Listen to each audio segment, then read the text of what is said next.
Efésios 3, a partir do verso de número 14.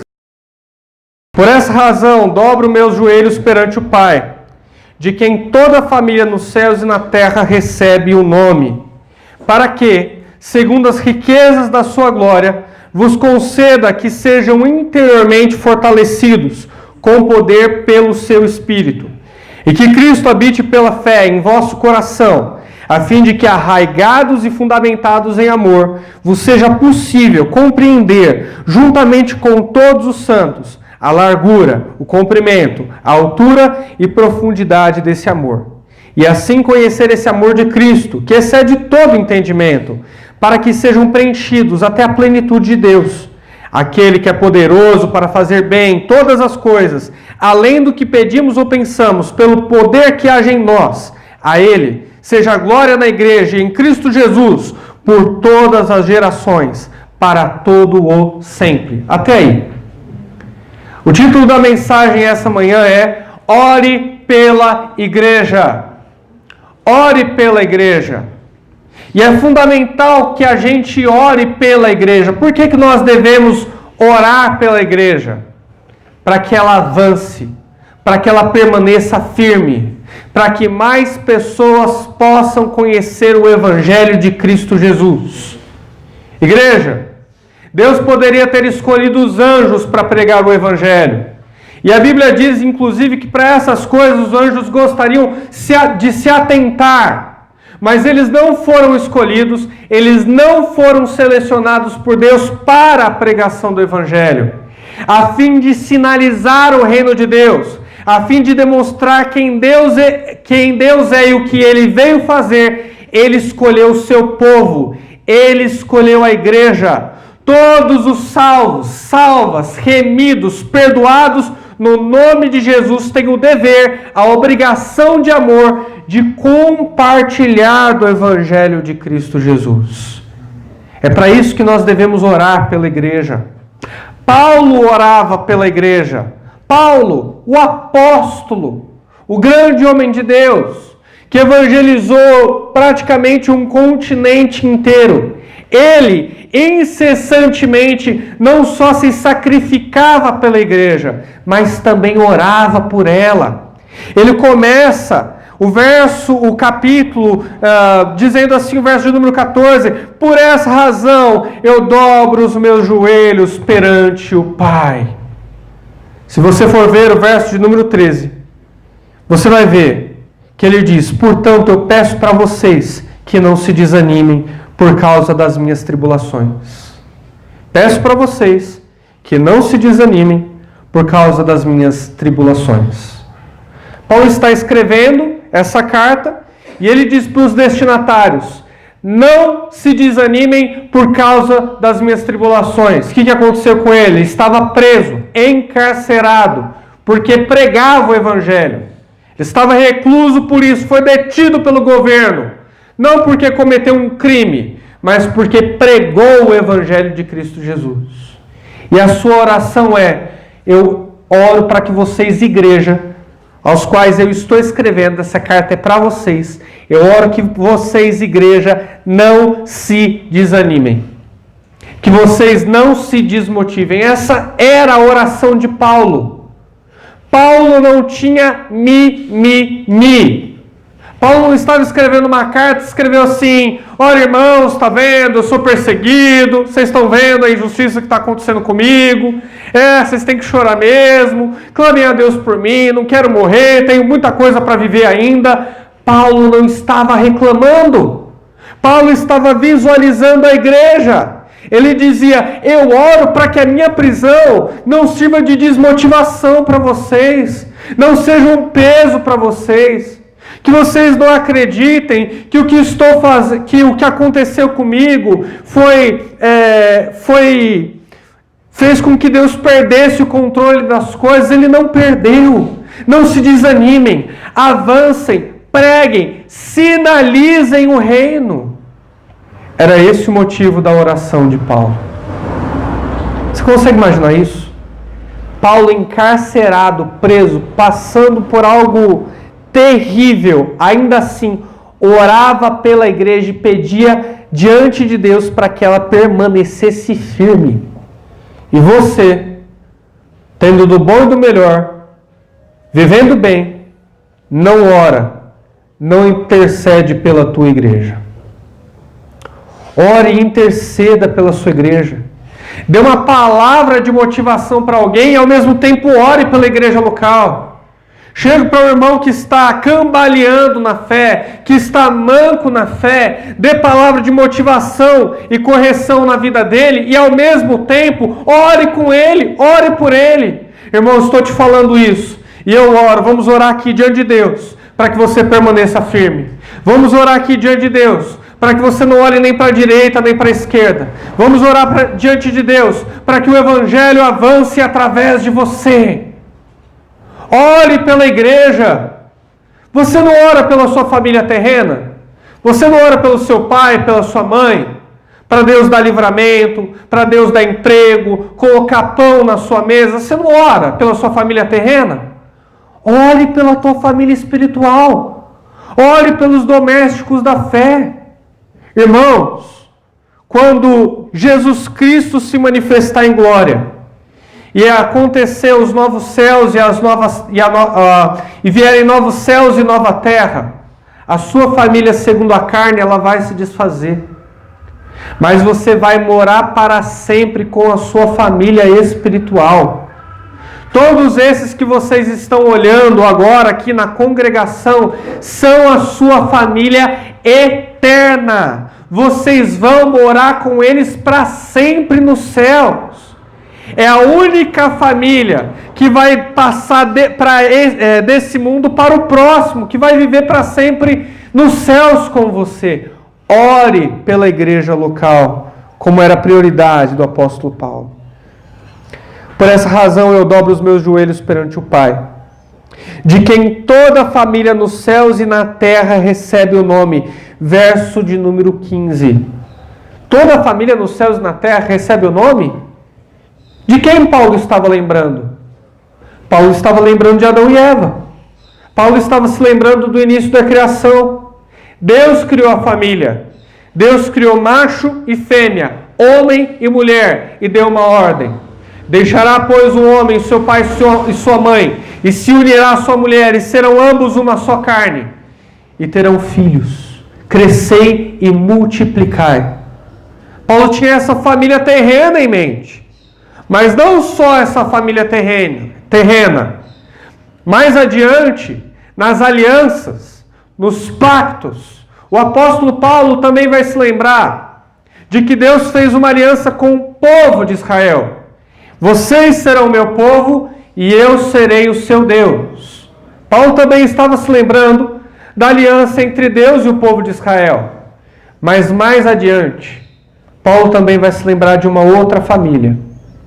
Da principal família da terra, daquela que é capaz de comunicar a vida espiritual.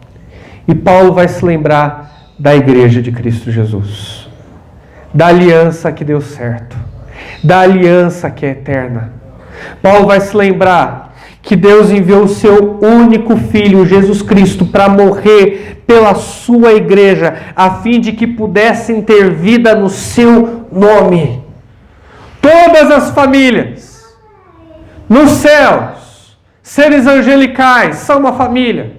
E na terra, família comum, povo de Israel, a igreja, todas as famílias são chamadas pelo nome do Senhor. Ele criou todas e governa todas.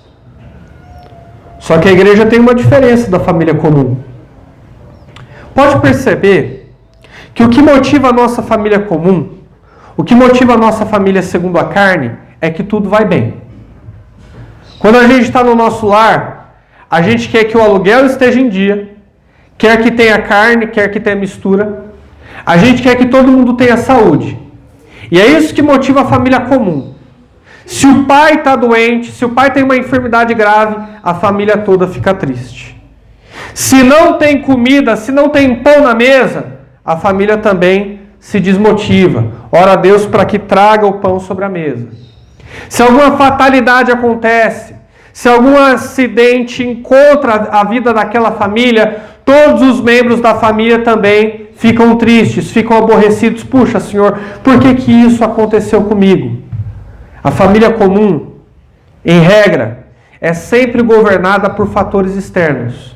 Se tudo vai bem, a família está bem. Se alguma coisa anda mal, a família fica triste. Em regra é isso. A família espiritual não. Eu te digo isso com propriedade, porque a família espiritual desse texto, a igreja de Cristo a quem Paulo estava se dirigindo, era extremamente perseguida pelo governo. As coisas não iam bem para a igreja de Cristo. Sempre tinha um cristão morto, um cristão torturado. Paulo mesmo, como é que se encontrava por pregar o evangelho? Preso, detido numa cadeia com criminosos comuns. Era assim que ele estava. As circunstâncias não estavam a favor da família de Cristo, mas ainda assim ela seguia firme e gloriosa. Paulo ora: vocês não são uma família comum.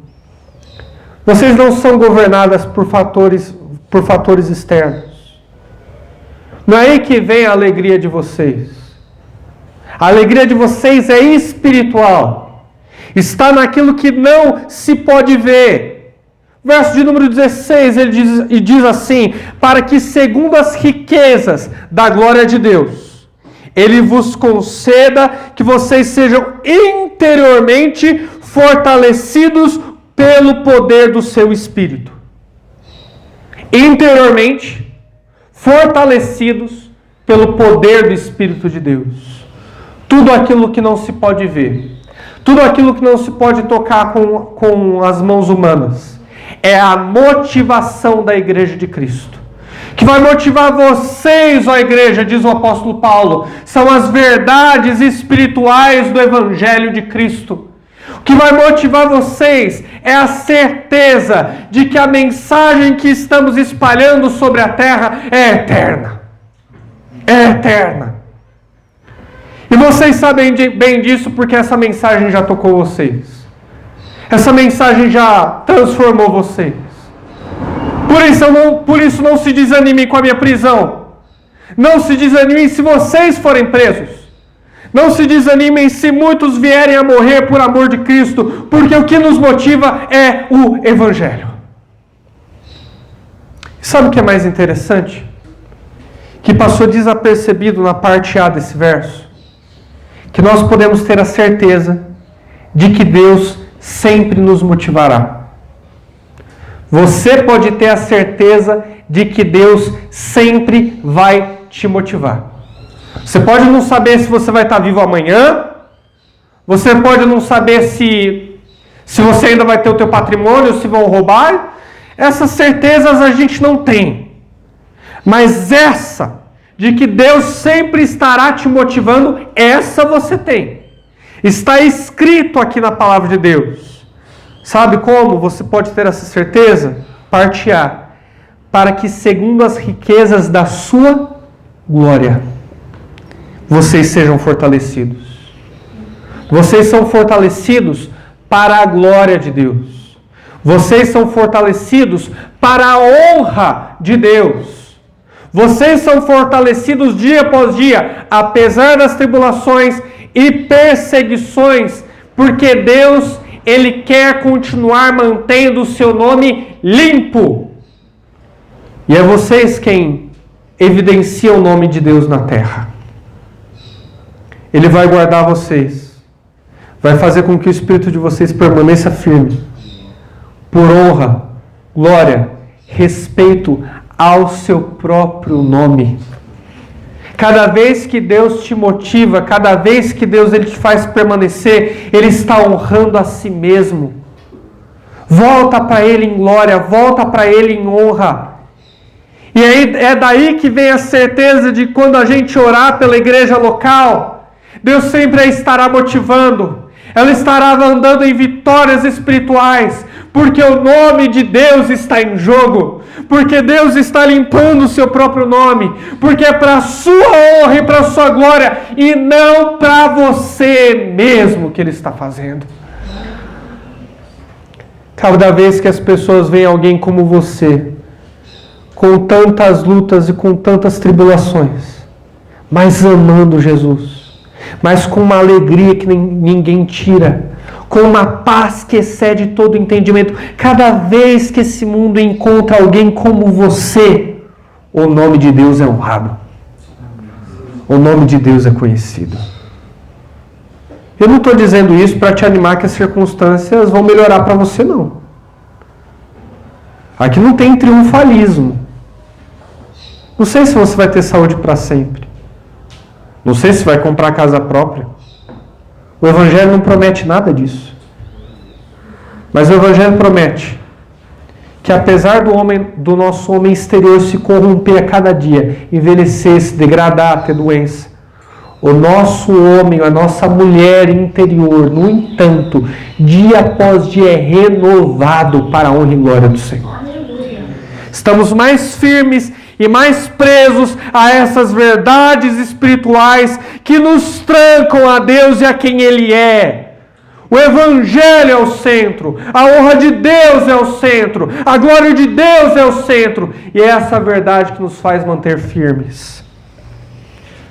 Verso 17, Paulo escreve e ora para a igreja, não só que vocês permaneçam firmes para a honra e glória do Senhor, mas que Cristo habite, more pela fé no coração de vocês, a tal ponto, a fim de que, arraigado, enraizado, profundamente preso nele e fundamentado, crescendo para cima, 2 movimentos. Quanto mais eu cresço em profundidade na pessoa de Cristo, mais eu cresço diante desse mundo, mais eu cresço diante dos olhos de todos, mais sou o espetáculo da minha fé. Que vocês cresçam no amor de Cristo Jesus.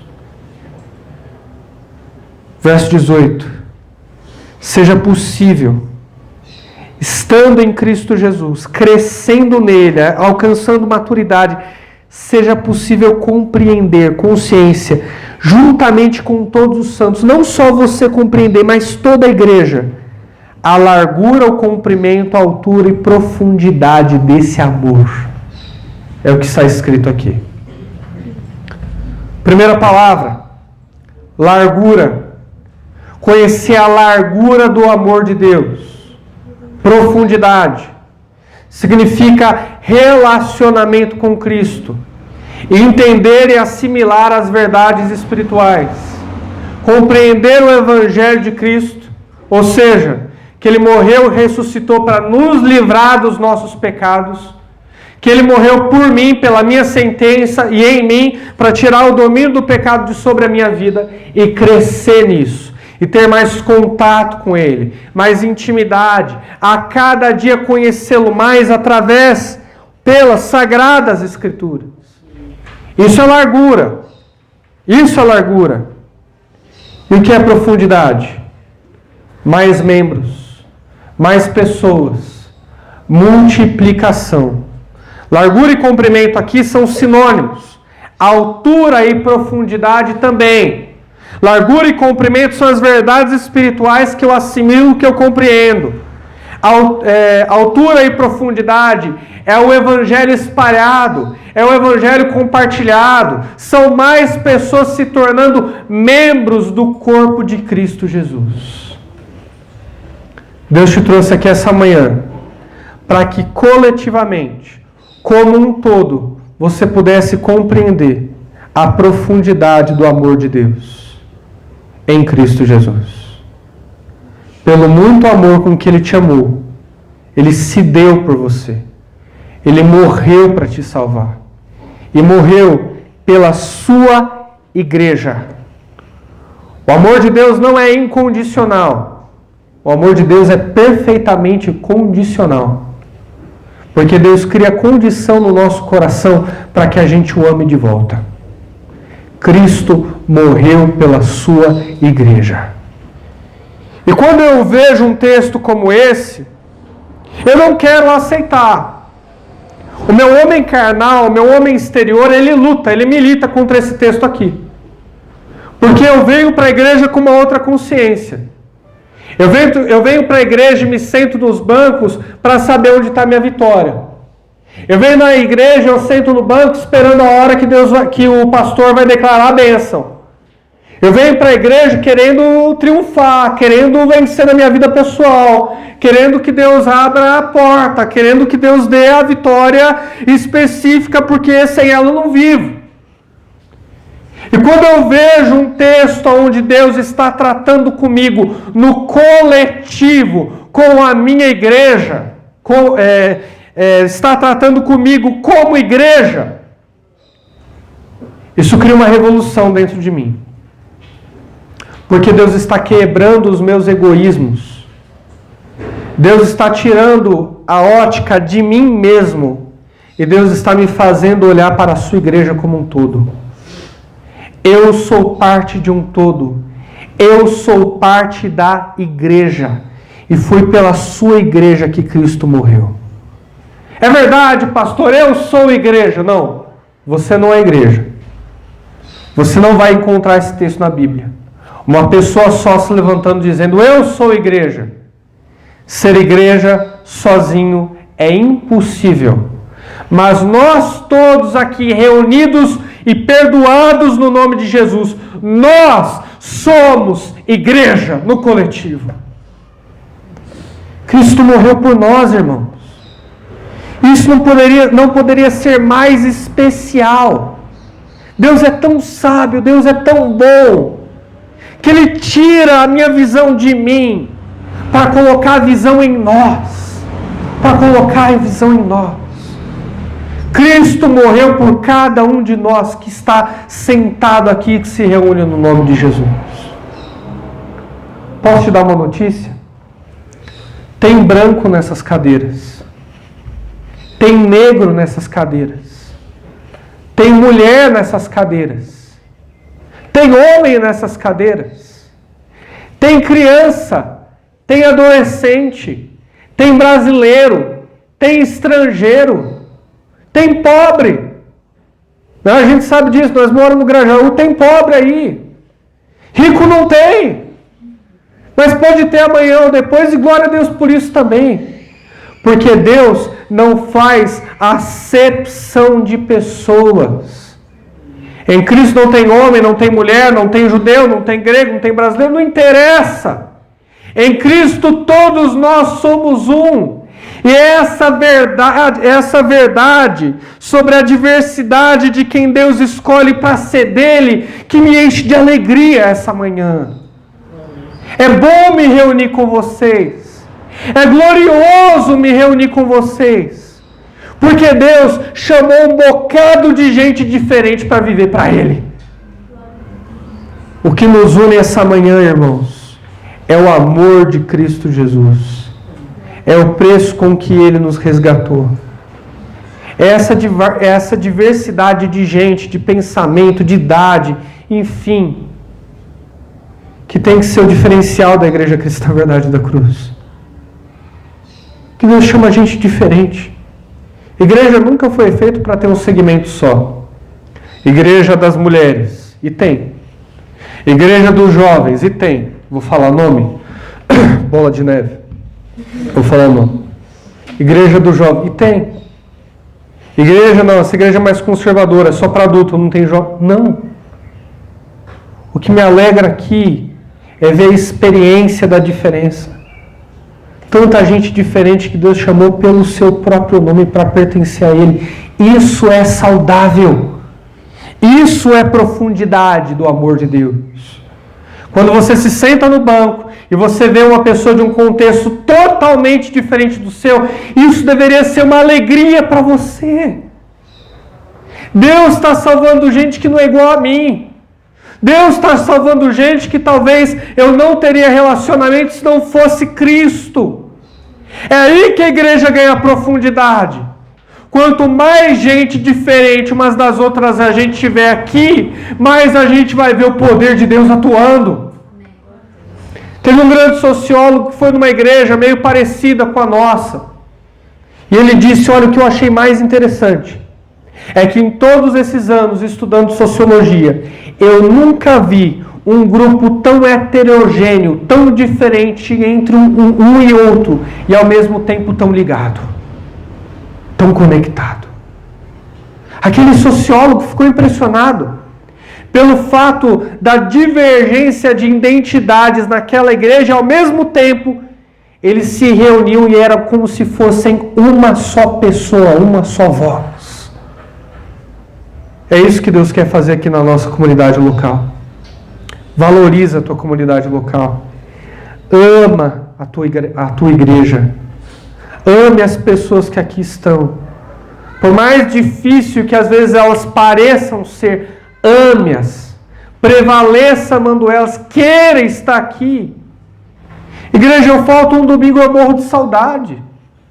Não é porque eu prego, não, porque pode ser que eu não pregue, que eu sente aqui, mas eu gosto de ver vocês, eu tenho carinho por vocês. Essa comunhão foi Deus que preparou. Como eu poderia cometer a loucura de pensar diferente? E de não querer estar aqui essa manhã. Quando a gente entende aquilo que Deus fez em Cristo e a quem Ele chamou, a gente passa a amar mais a igreja. É o que Ele diz aqui. 19. E assim conhecer esse amor de Cristo, que excede todo entendimento. Sociologia não explica, ciência não explica, filosofia não explica. Para que vocês sejam preenchidos até a plenitude de Deus. Paulo está dizendo aqui, olha, não coloque umas pitadas de amor na sua vida não. Pode colocar o tempero todo. O sabor é bom, é gostoso, faz bem. Pode acrescentar o tempero do amor aí nessa comida sem dó. Acrescenta toda a tonelada de amor que você tem. Porque o amor nunca faz mal. É por isso que eu me reafirmo aqui essa manhã. O meu compromisso enquanto presbítero é com a igreja de Cristo. É com a igreja de Cristo. Eu não tenho nada contra quem faz trabalho social. Nada. Eu acho bom, glorifico a Deus. Mas a minha prioridade é a igreja. Gálatas capítulo de número 6 vai dizer: façam bem a todos, mas sobretudo, mas acima disso, faça bem aos da família da fé. Eu quero que as pessoas aqui da igreja também tenham o que eu tenho. Quero ajudar o irmão que está desempregado, através de conselhos, ou às vezes até financeiramente. Quero ajudar pessoas aqui dentro dessa igreja. Não quero ver ninguém passando fome aqui, não. De nenhum jeito. A gente não pode perder a visão uns dos outros. Tem muita igreja aí fora que faz bem para os de fora, que constrói albergue, que constrói orfanato, igreja multimilionária, que faz bem para toda a sociedade, mas tem muitos membros dentro dessas igrejas que não têm o que comer. A nossa prioridade, indiscutivelmente, é com os membros da igreja local. Sobretudo, porque foi por eles para quem Cristo morreu. Ame a sua igreja. Cuide da sua igreja. Ande com as pessoas aqui dessa igreja. Vamos trabalhar, irmãos. Vamos trabalhar. Eu não estou te chamando de desocupado. Não me leva a mal. Ah, pastor, dá licença. Você acha que eu não tenho que trabalhar? Você acha que eu não tenho que estudar? Você acha que a vida, as coisas vão cair de graça na minha mão? Eu sei que não. Eu sei que a sua vida é difícil. Eu sei que você é uma pessoa ocupada. Esse mundo pede por isso. Mas dentro da minha agenda, eu vou encontrar um espaço para a igreja. Dentro da minha agenda, eu vou encontrar um espaço para andar com os meus irmãos na fé. Porque se não for para viver para a igreja, não vale a pena viver. Se não for para viver no meio dessa comunidade de fé, que é onde a gente se sente identificado e seguro, então todas as coisas não importam. Eu não sei você, eu vou falar um pensamento meu. Eu prefiro morar numa casa de aluguel o resto da vida e ter aproveitado o tempo com a minha igreja do que ter tudo do bom e do melhor e ter passado pouco tempo com os meus irmãos ou andado indiferente para com eles. Você não tem que escolher uma coisa em detrimento da outra. Não estou dizendo que isso é uma escolha que todos nós temos que fazer, não. É perfeitamente possível ter os dois. Ser feliz profissionalmente, ser feliz academicamente, na sua vida familiar, cuidando da sua esposa, mas ao mesmo tempo, encontrar espaço nas nossas agendas para amar e cuidar dos nossos irmãos. Amar e cuidar dos nossos irmãos. Faça isso, igreja. Num dos encontros com o finado Dr. Shedd, ele me disse isso, a gente sempre vive nessa grande tensão entre ter tempo para a família e para os afazeres e tempo para a igreja local. Mas é nessa tensão que nós temos que morar. É nessa tensão que a gente tem que viver. Abraçando os dois e entendendo o valor da igreja na nossa vida. Verso de número 20. Aquele que é poderoso para fazer bem todas as coisas, além do que pedimos e pensamos, pelo poder que age em nós. Ai, graças a Deus, chegou na hora da bênção. Pai santo, eu não aguentava mais. Pastor falando da igreja, pastor me tratando no coletivo, pastor não enxergando que eu sou um indivíduo com os meus valores e com a minha história. Graças a Deus, chegou na hora da bênção. Paulo está dizendo aqui que Deus dá mais do que a gente pede ou pensa pelo seu poder. Pois é. Mas Paulo continua o seu argumento. Ele ainda tem em vista a igreja. Irmãos, milagres acontecem quando nós vivemos como igreja. Milagres espirituais. Pessoas se convertem. Avivamento vem. Deus dá livramento das prisões, como deu ao apóstolo Paulo, como deu a Pedro. Deus livra de perseguições. Deus dá firmeza na fé contra as tribulações. Quando nós vivemos como igreja, Deus nos faz prevalecer espiritualmente. O que ele está dizendo aqui de que Deus dá além daquilo que a gente pede ou imagina, também em relação com a igreja. É o mesmo argumento que Jesus deu em João. Se vocês pedirem, o meu Pai dará aquilo que vocês quiserem. Com o texto também é como igreja, não é? Ah, o Senhor me dá um carro, me dá uma casa na praia, me dá um apartamento novo, luxuoso. Nunca foi nesse sentido. É para pensar no coletivo. Aquilo que seria útil para nós como igreja, para que o reino seja sinalizado. Isso tem que ser uma prioridade para nós. O avanço do Evangelho tem que ser prioridade para a igreja. Tem que estar nos trending topics. Tem que estar no centro, no que há de mais importante para a vida da igreja pulsar, a verdade do Evangelho de Cristo. É assim que a gente enxerga o mundo, igreja. O Evangelho é o fato de que Deus, vendo que o homem era só mau e não tinha capacidade para se achegar a Ele, ou para ter um relacionamento afetivo, enviou o seu único Filho, Jesus Cristo, que é Deus também. E Cristo pagou o preço pelo meu e pelo seu pecado, morrendo em nosso lugar. Como estávamos condenados à morte, a viver longe de Deus, Cristo morreu e momentaneamente também ficou longe de Deus ali naquela cruz.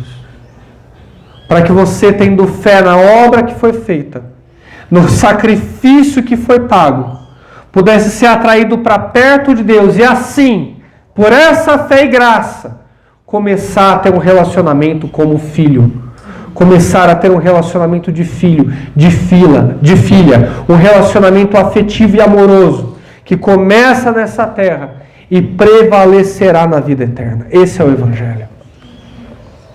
Como você vai ser indiferente a isso? Como você vai tratar essa mensagem como se fosse qualquer coisa?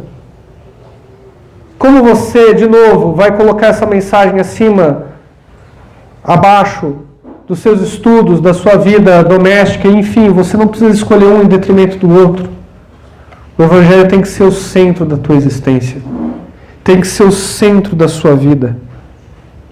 Irmãos, eu estou convencido de que se nós evangelizarmos como igreja, se nós nos amarmos como igreja, se não negligenciarmos esse cuidado que a Bíblia diz que nós precisamos ter uns para com os outros, nós veremos diversos milagres.